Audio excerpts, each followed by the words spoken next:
Second win. I'm feeling good. Feeling good. Welcome back to the Call for Help-a-thon. We're heading into our 8th hour of 12. We're going to be here till 11 p.m. Eastern Time, and we're having a lot of fun doing it. They scheduled this so that this would be the moment when I could run to the bathroom, change my shoes, things like that. So, ladies and gentlemen, what? Cameramen are losing it. They're laughing. They're laughing. No, giggling. The director's saying something. Kevin they're talking to each other. and It's an Sarah. inside joke. No inside jokes. Ladies and gentlemen, I'm sorry I called you Karen. It's Kevin Rose. Yes, that's right. It's Kevin. And Sarah Lane. But Sarah kind of liked it, I think. Karen. Yeah. No. No. Karen? No. Karen, no, Karen. I'll just call him Kaz. Kaz? Yeah. No. That's my cat's name. So this time you're going to do what? What are you going to do for us? We're installing the hard drive. We're installing a new hard drive. Cool. Whether sometimes you want to swap out your hard drive for a better one or a bigger one. Sometimes you want to add a hard drive to, if you've got some space and you want more space in general. I mean, storage is cheap right now. People are doing things like dumping their videos, things like that. You can get MP3s. 300 gigs for $300 now. I know, even less than that. That's what this is. Prices are dropping. Prices are dropping. So we got our computer here. Got our computer. It's all turned off. That's very important. Turn the Very computer important. off before you start doing these types of Don't things. kill yourself when installing the hard drive. And I can actually open it this time. Last time we had That's a little problem opening it. This is the Nicely computer all opened up.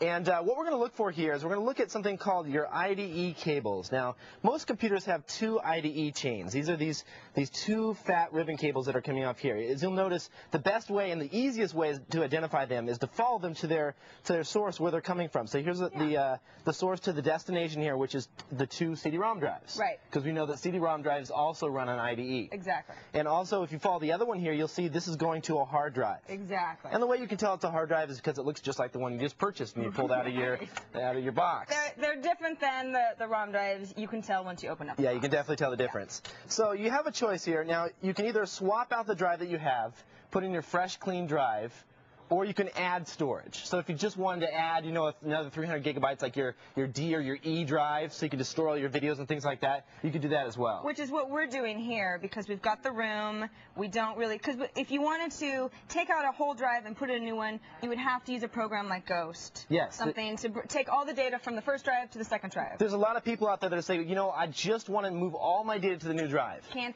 do that when Windows is running. Yeah, because when Windows is running, your files are all locked up. They're being used, and what you can't copy over. You can't just drag and drop your Windows directory over. It doesn't work like that. There's so many hidden files and special files for booting and things like that. Components and all sorts of things going on. Exactly. Yeah. So you have to use a program called Norton Ghost. It's made by Norton, who makes antivirus and some other great programs. And you'll actually boot from floppy disks so that Windows isn't running, and then you could do that copy between the two drives. It'll actually copy all the data over from the old drive to your new big drive. And we have some instructions on how to do that on the TechTV website, but for today, we're just adding a drive. Yes, we're just adding storage. So we got a drive here, and we follow the chain. So we have the chain. Let me just turn this sideways here. And this is our existing hard drive. Now, it's important to know two things. You can store two devices on a chain. You'll see one's plugged in here, and then we have an empty connector right here. That's ready for a new drive. Cool. Now, also, you have to know that there's two different settings. There's always on a chain, there's a master drive, and then there's a slave drive. Yes. And so what you have to do is you have to make sure that the jumpers are set properly. So you'll see here, these are what's called little jumpers, if you can get a close-up shot of that. These actually pull out, and let me pull one out just a tiny ways here so you can see what they look like. They pull out like that. That's a little jumper. It connects two wires. You can see it sticking right up here. There you go. Once you've pulled it out. So that connects two wires, and you want to set this to the slave because we're just adding a drive. Exactly. So there'll be instructions. Every hard drive manufacturer is different. They're not all the same. So you have to make sure that you know exactly which ones. It's really easy. You pull out one jumper, you just put it on there, and it's a slave. Once you've done that, then you can, in this case, we had drive mounting rails. These rails right here. That's so that you don't have to, most cases are not going to have these. Dell likes to use these, so it's easy to pull in and out the hard drives. Right. But if you don't have drive mounting rails, you'll simply just slide it in and then be able to screw the screws in from the side. Cool. So what we're going to do here is we're just going to slide this drive in. Slide it in. It slides in really easily. Yeah, it does, because those nice rails. Easier than the video card, even. Yeah, for sure, because it has those nice rails, and they'll just lock into place. You'll see that those are the little tabs right there. Right. They kind of just lock in there and secure the drive. Now, the next thing you want to do is you want to add power to the drive, because the drive has to have power to spin up and work. Sure. And you'll notice that we just happen to have an extra little power connector here, but there's also other power connectors that are attached to the power supply. This is your power supply right here on your computer, and what's going to happen is you'll see that all all these different connectors coming off of it. Just basically look for an empty one. Like here's even another empty one right here that we could use. So we're going to take that one here, and or either one. It doesn't matter. So you just have to, you know, you're starting from the power supply. There's got to be something plugged into your new drive. Right. And if you've got to have power somehow. Exactly. And if you don't have one, if you've run out or you have one of those small little tiny computer cases, you can buy splitters for about $3 or $4 at your local computer shop. Cool. And it will split one of your existing power supplies off so you can plug it into the drive. Nice. And then once you've done that, then you just basically flop this cable over here, and then you're going to seat the cable. I know this is kind of hard to see, but basically it's kind of difficult too. It depends on the case. You know, they're all different. Well, it takes a little working, and you have to make sure that you get it right because there's only one way this cable can go in, and you don't want to bend any of the pins.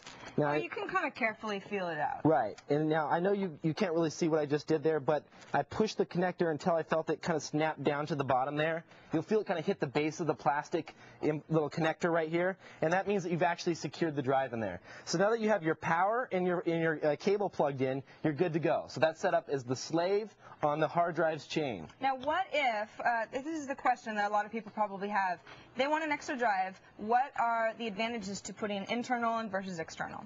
Well, external seems a lot easier. External is a lot easier because you have, it's just simple to plug in. You can get ones that are either run over USB or you can get ones that run over FireWire, but they're not going to be quite as fast as the internal variations just because this bus runs it a lot faster than, say, a USB connection to the external drive.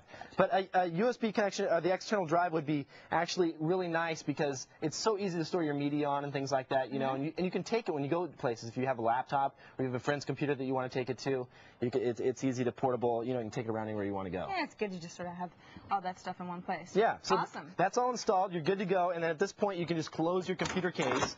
Now you're not done yet. We don't have anything hooked up to this, so we can't show you. But once you get this far, we didn't want to electrocute ourselves. Yeah, we didn't want to do that. Once you get this far, you go into your BIOS, and we have instructions on the website. We do. You basically just define the drive, and then you format it, and then you have all that extra storage, and you're good to go. You've just added a new hard drive. You know, I think that people think opening up your box and installing thing is more daunting than it actually is. You know, it's the first time you do it. You know, you're scared. You might break something, but if you take your time and you read the instructions, it's really not that hard. Good. Great. So, we want to say hi to your mom and dad too. Oh, that's right. They just got a satellite. My parents are new owners of DirecTV, and they are watching TechTV for the first time. It just got hooked up today. That's like cool. At noon. So they couldn't watch the beginning. My mom IMs me and says, "We're in." So, that's hi so guys. cute. Hello. That's funny because my dad. Welcome to my world. My dad just got DirecTV too. Oh, nice. He started watching for the first time last week. That's great. You know, I'm going to get a lot more feedback now. Yes. Well, coming up next hour, Sarah's going to show you how to upgrade to a bigger and better boyfriend. That'll be fun to watch. No. But no, I'm just teasing. No. I'm just making a joke. Thanks, kids. What would? Oh my gosh! You know, I don't think we've ever seen you kiss on the air. Let's not see it now, though. What would the world do with it? It gets sloppy. What would the world